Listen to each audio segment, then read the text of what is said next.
როგორ უნდა მოვიზიდოთ და რა სურს მაყურებელს რეკომენდაციებს აჭარაში მოქმედ სახელოვნებო დაწესებულებების წარმომადგენლებს ბრიტანული საკონსულტაციო ფირმის ექსპერტი უწევს. Ვორქშოპის სტრატეგიული მარკეტინგისა და აუდიტორიის განვითარების თემაზე აჭარის განათლების სამინისტროსა და ბრიტანეთის საბჭოს ერთობლივი თანამშრომლობის ფარგლებში დაიგეგმა და მისი მიზანი რეგიონში საშემსრულებლო ხელოვნების განვითარებაა.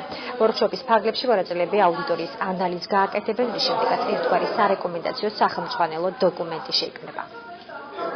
ხეზღობის ძალიან დიდი პრობლემაა პირველ რიგში მაყურებლის რაოდენობის და ამიტომ ეს ვორქშოპები ბრიტანული გამოცდილებით და ახალი ზელანდიის გამოცდილებით მთელი 70-იან წლებიდან მოყოლებული, რაც მათ ჰქონდათ იგივე პრობლემა.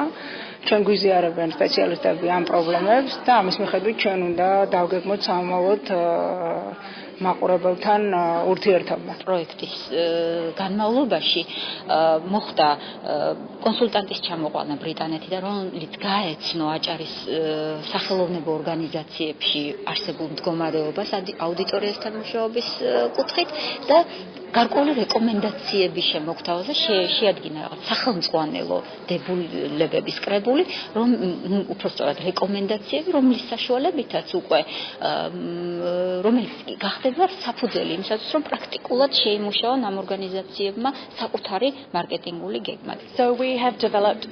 ჩვენ გსურს დავეხმაროთ სახელოვნებო ორგანიზაციებს შეიმუშაონ მარკეტინგული გეგმა.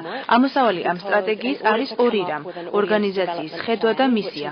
ამასთან თანაბარი მნიშვნელობა უნდა ენიჭებოდეს აუდიტორიის მოზიდვას და მუშაობის მაღალ ხარისხს. მომენტი, საიდანაც უნდა დაიწყონ ამ გეგმის განხორციელება არის კვლევა, რა ჭირდება საზოგადოებას.